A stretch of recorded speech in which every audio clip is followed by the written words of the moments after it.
स्वागत है आपका अपने चैनल स्मार्ट ज्ञान अड्डा में। जी हाँ फ्रेंड, आज के इस अंक में जानेंगे एसएसए एवं जीओएन वेतन अपडेट मार्च के साथ बीसी शिक्षकों के लिए जनवरी फरवरी और मार्च का भी अपडेट आने 10,225 शिक्षकों का हुआ ट्रांसफर। कब होगा विद्यालय में योगदान, इसकी चर्चा करेंगे और ट्रांसफर से जुड़े हुए विभिन्न पहलुओं को, जो भी महत्वपूर्ण पहलू है उसको भी देखेंगे। विशिष्ट शिक्षकों को और कितना करना पड़ेगा इंतजार, इस पर चर्चा होगी। क्या कुछ स्थिति है ऑन बोर्डिंग का HRMS जो ब्रांच जनरेशन के बाद होती है, जो कि वेतन भुगतान की एक महत्वपूर्ण प्रक्रिया है। किसी के वेतन में 24% की वृद्धि तो किसी की 2,000 की वृद्धि हुई है। सभी प्रकार के एरियर भुगतान हेतु तो पत्र जारी किया गया है और इन शिक्षकों को कोर्ट से लगा है झटका। स्टेट कार्ड वितरण का शेड्यूल जारी कर दिया गया है और TRE3 में NIOS होगा शामिल। सुप्रीम कोर्ट का जजमेंट है। TRE4 मई महीने में। शिक्षा विभाग के विभिन्न हलचलों के साथ सीधे चलेंगे अगले स्लाइड पर और बारी बारी से देखेंगे कि क्या कुछ हलचल निकल करके आ रही है जो आपकी दिशा और दशा को तय करेगी। आपके लिए काफी महत्वपूर्ण एक मील का पत्थर, एक रामबाण सिद्ध होने जा रही है। जी हाँ फ्रेंड, तो वीडियो को स्किप नहीं करेंगे, वीडियो को शुरू से लेकर अंत तक देखेंगे। ये वीडियो आपके लिए काफी महत्वपूर्ण है क्योंकि इसमें शिक्षा विभाग से जुड़े हुए सभी पहलुओं को समावेशित किया गया है। एकमात्र गुजारिश, वीडियो को लाइक कर दे। चैनल पर नए हैं या अब तक सब्सक्राइब नहीं किया है तो सब्सक्राइब कर ले। चलते हैं सीधे अगले स्लाइड पर और देखते हैं क्या कुछ बातें निकल करके आ रही। सबसे पहले बात होगी वेतन भुगतान की। जी हाँ फ्रेंड, आपको विभिन्न जिलों से विभिन्न शिक्षकों के द्वारा कई सारे जो है प्रश्न पूछे जा रहे हैं कि वेतन भुगतान कब होगा मार्च का। तो आपको बताते चले फ्रेंड, यहाँ पर आप देख पा रहे हैं 22/3/2025 का ये डेट आपको दिख रहा है। 22 मार्च का यहाँ पर डेट दिख रहा है और वित्तीय वर्ष 2024-25 में राजकीयकृत सहायता प्राप्त अल्पसंख्यक विद्यालय सहित प्रारंभिक विद्यालयों में 1 to 8 नामांकित APL छात्रों को वर्तमान वित्तीय वर्ष में 30 सितंबर तक न्यूनतम 75% उपस्थिति के आधार पर स्कूल यूनिवर्सिटी फॉर्म तथा अन्य शैक्षिक सामग्री के क्रम हेतु मुख्यमंत्री पोशाक योजना के अंतर्गत कुल राशि 29,70,87,100 रुपये मात्र व्यय की स्वीकृति एवं व्यक्ति का दिया गया है। तो ये तो पोशाक की राशि हो गई और आपको बताते चले फ्रेंड कि मार्च तक का जो है जनवरी फरवरी और मार्च तक का जो है SSA और GOV का भी आवंटन जारी कर दिया गया, जिससे कि विभिन्न कोटि के शिक्षकों का जो 1 to 12 के शिक्षक है उनका वेतन भुगतान किया जाएगा।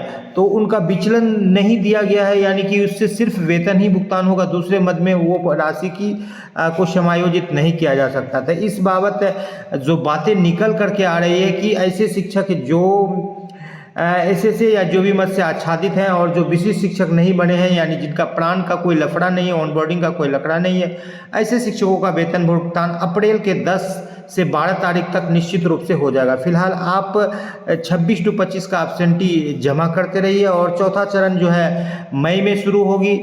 ये TRE4 की बात हो रहा है और फिलहाल ट्रांसफ़र का भी अपडेट निकला है। खगड़िया से ये पत्र निकला है जो कि स्टेट जो है रिजल्ट कार्ड वितरण का शेड्यूल दिया गया है। विभिन्न जिलों से शेड्यूल निकला है, आप अपना स्टेट का रिजल्ट कार्ड ले सकते हैं जा करके।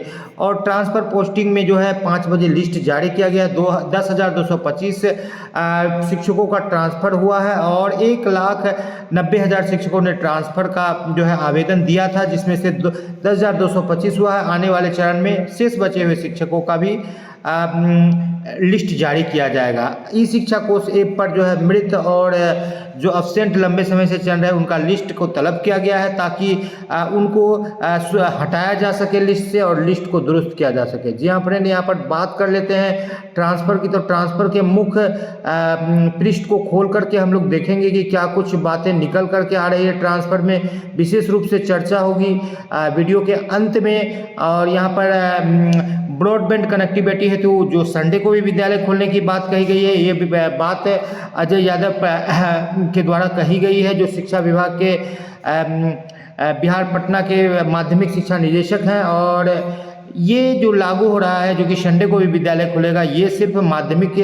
विद्यालयों पर ये नियम लागू हो रहा है। जी हाँ फ्रेंड, यहाँ पर जो है अनौपचारिक शिक्षा जो ग्रहण किए थे, कोर्ट में केस किया गया था कि उनको जो है पिछला भुगतान किया जाए, जिसको कि झटका लगा गया है और अनौपचारिक शिक्षा से जुड़े हुए लोगों को, शिक्षकों को कोई लाभ नहीं दी है। कोर्ट ने उनके याचिका को खारिज कर दिया है। यहाँ पर जो है 1,24,000 रुपये 1 लाख से बढ़ा करके डीए को किया गया है और दैनिक भत्ते में 2,000 की वृद्धि की गई है। आपको बताते चले कि रसोईया के वेतन में भी 2,000 की वृद्धि का जो प्रस्ताव लगभग अंतिम रूप से शामिल हो चुका है। पहले 1,650 मिलते थे। अब ट्रांसफर पर जो बातें हो रही है उसको पहले देख लेते हैं। समिति द्वारा विशेष परिस्थिति में 10,225 अंतर जिला आवेदनों पर विचार किया गया है। सभी को ऐच्छिक जिला आवंटित कर दिया गया है, जिसकी सूची एक में संलग्न है। आपको दिखाएंगे ऐच्छिक जिला सबको मिला है, यानी जो जिला मांगा गया था उनके सभी शिक्षकों का स्थानांतरण उनके द्वारा ई शिक्षकों से पोर्टल पर जो भी घोषणा पत्र या शपथ पत्र दिया गया उसके हिसाब से किया गया है। शपथ पत्र 1 में गलत सूचना के विरुद्ध अनुशासनात्मक कार्रवाई होगी। शपथ पत्र 2 में स्नातक शिक्षकों को जिला आवंटित किया गया है और समिति के द्वारा उनके विद्यालय विकल्प को प्राथमिकता के आधार पर दिया गया है, यानी जो मांगा गया है यदि वहाँ पर वैकेंसी था तो आपको मिला है। उपरोक्त दोनों शपथ पत्र में यदि किसी तरह का कोई दिक्कत होगा तो उस पर कार्रवाई भी की जाएगी और बिल्कुल उन पर अनुशासन स्थानांतरण सभी शिक्षकों का विद्यालय आवंटन 10/4 से दिनांक 20 तक हो गया, यानी 10 अप्रैल से 20 अप्रैल तक आपका आवंटन हो जाएगा जिनका भी ट्रांसफर हुआ है। अप्रैल महीना काफ़ी महत्वपूर्ण है, चाहे प्रधान शिक्षकों की बात हो चाहे विशिष्ट शिक्षकों की बात हो, उनका भी वेतन भुगतान होगा। एक साथ थोड़ा और इंतजार कीजिए। वेतन भुगतान की बात करें तो प्राण जनरेशन का कार्य चल रहा है मंद गति से और मंद गति से ही चलेगा, क्योंकि इधर बिहार दिवस में भी प्राण जनरेशन का कार्य थोड़ा धीमा चला है। 21, 22, 23 को बहुत कम मात्रा में शिक्षकों का हुआ है। तो अब आपका भी वेतन भुगतान जो होगा, यानी कि जो SSA GOB मद से आच्छादित शिक्षकों का टाइमलाइन है, यानी 8 अप्रैल तक मार्च का भुगतान उसी टाइमलाइन में आपका जनवरी, फरवरी और मार्च का वेतन भुगतान होगा। ईद के पहले उम्मीद जो लगाए हैं तो कुछ शिक्षकों का उसको होगा, लेकिन सभी शिक्षकों का नहीं होगा। अंतर जिला स्थानांतरण की स्थिति में स्थानांतरित शिक्षकों का वरीयता का निर्धारण उस कोटि के शिक्षक से संबंध में पूर्व में निर्गत प्रावधानों के अनुरूप होगा।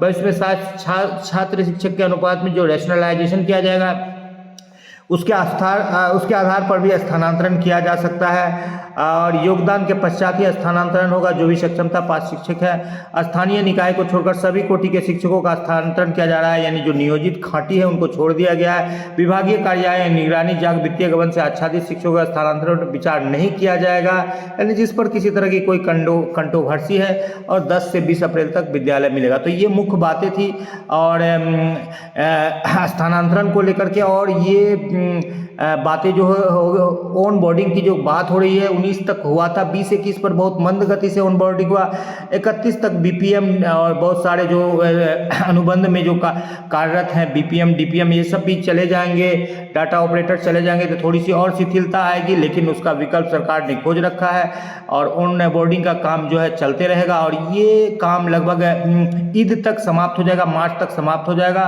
और 10 अप्रैल तक 8 से 10 अप्रैल तक ही आप मान के चलिए कि सभी शिक्षकों का भुगतान हो पाएगा।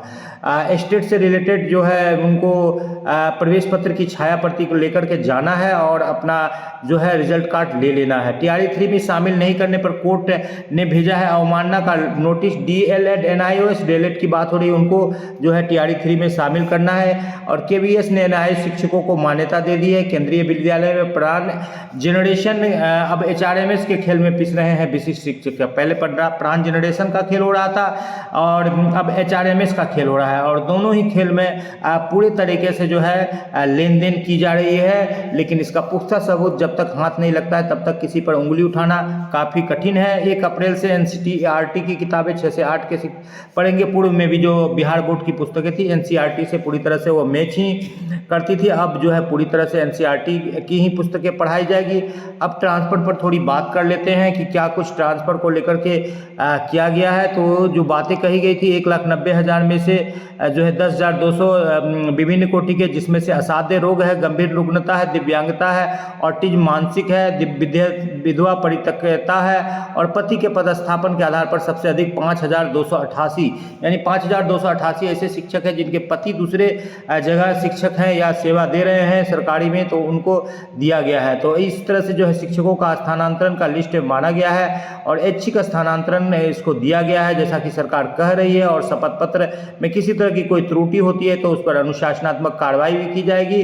विभिन्न जिलों का लिस्ट है, आप द स्मार्ट ज्ञान अड्डा का भी यूज़ करके आप अपने स्कूल का लोकेशन देख सकते हैं या वर्तमान में आप गूगल बाबा का भी मदद ले सकते हैं। आप ट्रांसफ़र को लेकर के। तो ये ट्रांसफ़र की 425 पेजों की लंबी फहरिस्त है, जिसको कि पूरी तरह से दिखाना काफ़ी कठिन है। अब मूल बात में निकल करके आते हैं प्रधान अध्यापक प्रधान शिक्षक की। तो प्रधान अध्यापक प्रधान शिक्षक की जो है 25 से 30 मार्च के बीच में जो है उनको जिला आवंटित कर दिया जाएगा, और अप्रैल के प्रथम वीक में जिला के साथ साथ ब्लॉक भी आवंटन किया जाएगा। और प्रधान अध्यापक प्रधान शिक्षक जिसमें 8 साल की अनुभव की बात सरकार के द्वारा रखी गई थी, तो ये बातें निकल करके आ रही है कि उनको भी चॉइस पोस्टिंग मिलेगा, क्योंकि यहाँ पर ट्रांसफ़र कर जो है चॉइस पोस्टिंग दिया जा रहा है, तो उनको भी चॉइस पोस्टिंग मिलेगा, क्योंकि प्रधान अध्यापक प्रधान शिक्षक का कार्य काफ़ी जिम्मेदारी भरा हुआ है। बात कर ले वेतन वृद्धि की, तो प्रधान अध्यापक प्रधान शिक्षक के वेतन वृद्धि पर अब तक कोई फाइनल मोहर नहीं लग पाई है, लेकिन अभी भी जो है वेतन विसंगति मौजूद है, जिस पर कि कई बार द स्मार्ट ज्ञान अड्डा के द्वारा जो है महत्वपूर्ण बिंदु प्रेषित किया जा चुका है। और इसी उम्मीद के साथ कि आपको आपका वाजिब हक मिले, आपको आपका मनचाहा जो अधिकार है प्राप्ति हो, और द स्मार्ट ज्ञान अड्डा आपके साथ है। जी हाँ फ्रेंड, बिल्कुल आप समय से एब्सेंटी दीजिए, चाहे आप विशिष्ट हैं, चाहे नियोजित हैं, चाहे विद्यालय अध्यापक है, और आपको वेतन थोड़ा सा और इंतजार कीजिए। विशिष्ट शिक्षक अन्य शिक्षक को भी वेतन मिलेगा और सबको वेतन मिलेगा। थोड़ी सी स्ट्रीमलाइन होने में दिक्कत होती है। इसी उम्मीद के साथ आपसे आपका दोस्त और होस्ट विदा लेता है। जय हिंद, जय भारत, वंदे मातरम। वीडियो को शुरू से लेकर अंत तक देखने के लिए आपका बहुत बहुत धन्यवाद। आपका दिन शुभ हो। जय हिंद, जय भारत।